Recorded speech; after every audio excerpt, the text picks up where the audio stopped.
نحمده ونصلي على رسوله الكريم اما بعد۔ ہجرت حبشہ بہرحال پریشانی کا سلسلہ تھا اور لوگ تنگی میں تھے، طرح طرح کے حالات پیش آتے تھے، تو اللہ تعالیٰ کے حکم سے پیغمبر علیہ الصلاۃ والسلام نے صحابہ کو اجازت دے دی کہ اگر آپ لوگ مکہ کے علاوہ کسی جگہ جانا چاہیں تو چلے جائیں، اور وہاں پر دین پر عمل کرنے میں جو سہولتیں ہوں ان کو اختیار کر لیں۔ خبر ملی کہ حبشہ کے علاقے میں ایک عادل، منصف اور نرم مزاج بادشاہ ہے جس کا لقب نجاشی اور نام اصحمہ تھا۔ چنانچہ 5 نبوی میں ایک چھوٹی سی جماعت جس میں 12 مرد اور 5 عورتیں تھیں، جس میں حضرت عثمان غنی رضی اللہ تعالی عنہ اور آپ کی اہلیہ حضرت رقیہ رضی اللہ تعالی عنہا پیغمبر علیہ السلام کے صاحبزادی بھی ساتھ تھیں۔ یہ جماعت مکہ مکرمہ سے نکل کر حبشہ چلی گئی۔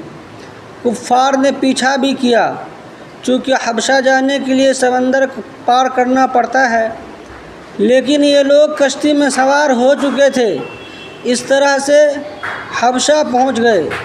کچھ ہی دنوں کے بعد ان کو کسی ذریعے سے خبر ملی کہ مکہ کے سب لوگ مسلمان ہو چکے ہیں، چنانچہ وہ پھر واپس آ گئے۔ یہاں آ کر پتہ چلا کہ خبر جھوٹی ہے۔ پھر نبی اکرم علیہ الصلاۃ والسلام نے فرمایا کہ ابھی بھی اگر کوئی جانا چاہے تو جا سکتا ہے، ہماری جانب سے کوئی رکاوٹ نہیں ہے۔ چنانچہ دوسری مرتبہ کچھ مہینوں کے بعد پھر ایک جماعت تیار ہوئی جس میں 86 مرد اور 17 عورتیں تھیں۔ دوبارہ یہ لوگ پھر حبشہ چلے گئے اور نجاشی کی حکومت میں امن لے کر رہنے لگے، اور وہاں ان کو ہر طرح کی آزادی، عافیت و اطمینان حاصل رہی۔ مکہ کے لوگوں کو جب معلوم ہوا کہ مسلمان وہاں پر جا کر آباد ہونے لگے تو ان کو جلن اور حسد پیدا ہونے لگا، اور انہوں نے 2 آدمیوں عمرو بن عاص اور عبداللہ بن ربیعہ کو تیار کیا، اور کفار مکہ نے ان کو بہت سے ہدیہ، تحائف وغیرہ لے کر بھیجا کہ نجاشی سے یہ کہیں کہ یہ لوگ بد دین ہیں اور ہمارے یہاں سے بھاگ کر آئے ہیں، ان کو امن مت دیجیے اور اپنے ملک سے نکال دیجیے۔ حسد کی انتہا دیکھیے، انہیں یہ بھی گوارا نہیں کہ مسلمان دنیا کی کسی خطے میں جا کر اطمینان سے رہ لیں۔ چنانچہ یہ دونوں حضرات پہنچے اور وہاں زمین ہموار کرنی شروع کی، اس طور پر کہ نجاشی کے دربار کے جو امراء اور وزراء لوگ تھے ان کو تحفے پیش کیے، تاکہ کل جب ہم اپنی درخواست پیش کریں تو آپ لوگ تائید کرنا اور فوراً بادشاہ سے پروانہ لکھوا دینا کہ ان کو ملک سے نکال کر باہر کر دو، اور ڈر بھی رہے تھے کہ ان کو یہاں مت بلوانا، آپ کو اس لیے تحائف دیے جا رہے ہیں، بغیر کسی تحقیق کے ان کو نکلوانے کا آرڈر کرانا۔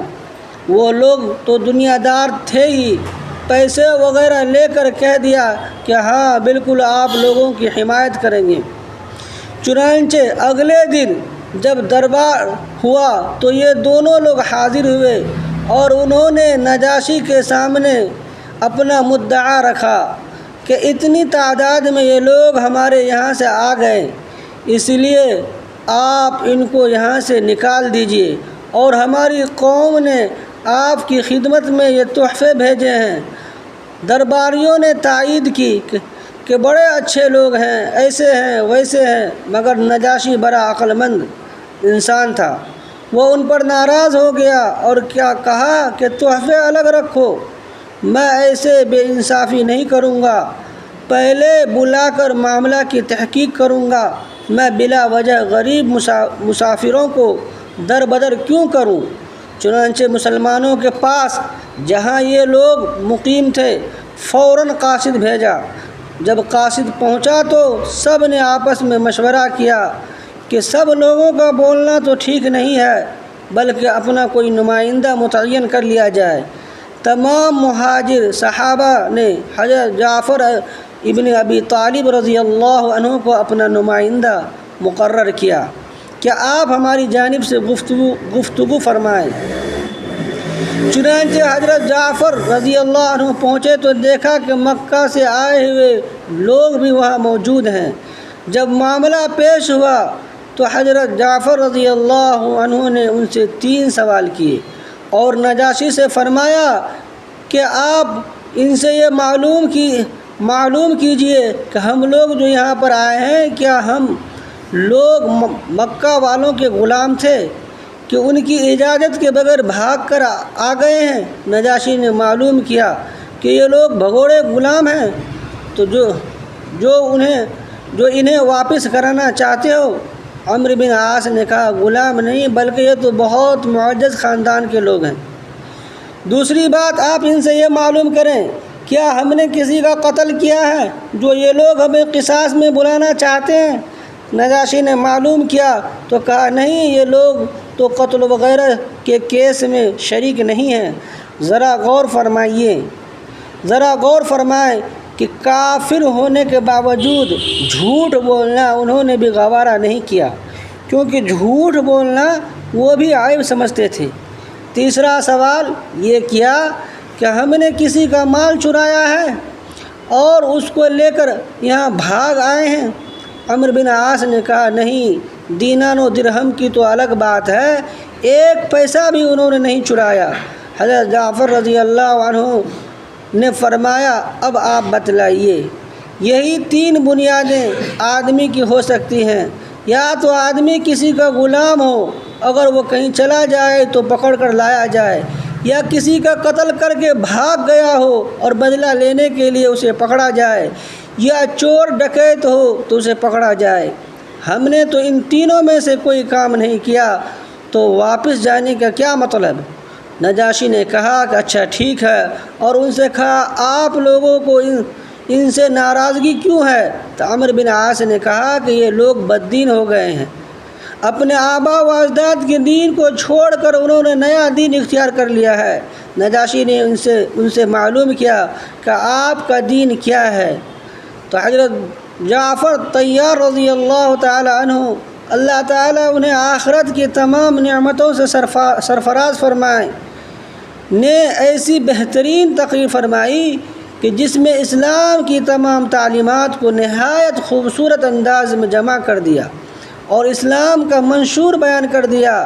انہوں نے تقریر کرتے ہوئے فرمایا کہ جناب بادشاہ، ہم ایسے لوگ تھے جو شرک کرتے تھے، بتوں کی پوجا کرتے تھے، مردار کھاتے تھے، پڑوسیوں کے ساتھ برا سلوک کرتے تھے، اور ہم میں سے بعض کی طرف سے حلال و حرام اور ناجائز امور کا ارتکاب کرتے تھے۔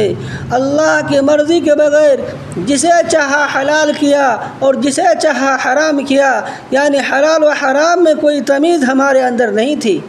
اللہ تعالیٰ نے ہماری طرف ایک پیغمبر بھیجا ہمارے ہی خاندان میں سے، اور ہم اس کی وفاداری، سچائی، امانت داری سے پہلے سے واقف تھے۔ ہمارا 40 سال کا تجربہ تھا۔ اس پیغمبر نے آ کر ہمیں اللہ کی طرف دعوت دی تاکہ ہم اللہ کو ایک مانیں، اور وہ تمام معبودان باطلہ ہم اور ہمارے آبا و اجداد جن کو پوجتے تھے، ہم سب نے ان سے برات کر لی۔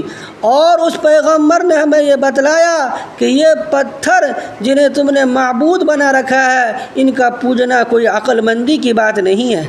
اور اس پیغمبر نے ہمیں سچ بولنے کا، امانت کی ادائیگی کا، رشتہ داروں کے ساتھ اچھا سلوک کرنے کا، پڑوسیوں کے ساتھ اچھا برتاؤ کرنے کا، حرام کاموں سے اور خون ریزی سے بچنے کا حکم دیا، اور اس نے ہمیں بے حیائی کی باتوں سے، جھوٹ بولنے سے اور یتیم کا مال کھانے سے، بے قصوروں پر تہمت لگانے سے روکا، اور ہمیں اللہ کی عبادت کرنے کا حکم دیا۔ یہ ہمارا مذہب ہے اور یہ ہمارے پیغمبر کی تعلیم ہے۔ نجاشی نے کہا یہ تو اچھی بات ہے، اور اس سے اچھا کوئی مذہب نہیں ہو سکتا۔ میں تم کو ہرگز اپنے علاقے سے نہیں نکالوں گا، کیونکہ آپ لوگ تو ہمارے لیے باعث برکت ہو، تم لوگ سکون و اطمینان اور مزے سے رہتے رہو۔ اور مکہ معظمہ سے آئے ہوئے لوگوں سے کہا تم یہاں سے چلے جاؤ اور اپنے تحائف بھی لے جاؤ، تمہاری رشوت لے کر میں ان کے ساتھ برا سلوک نہیں کر سکتا۔ ان لوگوں کو منہ کی کھانی پڑی۔ پھر ان لوگوں نے سوچا یہ عیسائی لوگ ہیں اور محمد صلی اللہ علیہ وسلم کا مذہب الگ ہے اور عیسائیوں کا الگ ہے، لہذا ایسی بات اٹھاؤ جس سے ان لوگوں میں اشتعال ہو جائے۔ چنانچہ اگلے دن پھر آئے اور کہنے لگے ان کا عقیدہ حضرت عیسیٰ اور حضرت مریم علیہ السلام کے بارے میں بہت خراب ہے، یہ آپ کے ملک میں رہنے کے قابل نہیں ہے۔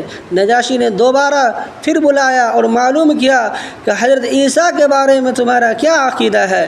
تو چونکہ سورہ مریم نازل ہو چکی تھی جس کے شروع میں حضرت عیسیٰ اور حضرت مریم علیہ السلام کا واقعہ موجود ہے، حضرت جعفر طیار رضی اللہ عنہ نے سورہ مریم کے شروع کے 2 رکوع پڑھ کر سنا دیے۔ روایت میں آتا ہے قرآن کی ان آیات کے پڑھنے کا نجاشی اور اس کے درباریوں پر ایسا اثر ہوا، بڑے بڑے راہبین اور پوپ موجود تھے، وہ اتنے روئے کہ داڑھیاں آنسوؤں سے تر ہو گئیں۔ اور نجاشی نے کہا خدا کی قسم جو اس میں کہا گیا حضرت عیسیٰ اور حضرت مریم علیہ السلام ایک تنکے بھی اس سے زائد نہیں ہیں، اور ان دونوں لوگوں کو بے مقصد واپس کر دیا کہ یہاں سے فوراً نکل جاؤ، تم کو یہاں رہنے کی اجازت نہیں ہے، اور یہ لوگ ہمارے مہمان ہیں، جب چاہیں اور جیسے چاہیں رہیں، کوئی روک ٹوک نہیں ہے، ان کو کوئی نکال نہیں سکتا۔ اللہ تعالیٰ مسلمانوں کی اس طرح مدد فرمائی۔ اور یہ نجاشی بادشاہ اسلام لے آئے تھے۔ جب ان کی وفات ہوئی تو پیغمبر علیہ السلام مدینہ منورہ کی جانب ہجرت فرما چکے تھے، تو صحابہ کو ایک میدان میں جمع فرمایا اور غائبانہ ان کی نماز جنازہ ادا فرمائی۔ اللہ تعالیٰ نے یہ مرتبہ ان کو عطا فرمایا۔ کبھی پیغمبر علیہ السلام ان سے ملاقات نہیں ہوئی، کبھی پیغمبر علیہ السلام کی ان سے ملاقات نہیں ہوئی، لیکن حضور نے مدینے میں رہتے ہوئے ان کی نماز جنازہ پڑھائی۔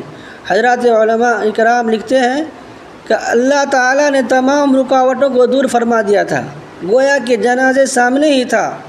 یہ بادشاہ نجاشی نیک اور صالح تھے، جس کی صالحیت اور ایمان کی جناب رسول اللہ صلی اللہ علیہ وسلم نے ضمانت دی ہے۔ حضرت عائشہ رضی اللہ عنہ فرماتی ہے نجاشی بادشاہ کی وفات کے بعد ان کی قبر پر روشنی نظر آتی تھی۔ اللہ تعالی ہم سب کو کہنے سننے سے زیادہ عمل کی توفیق نصیب فرمائے۔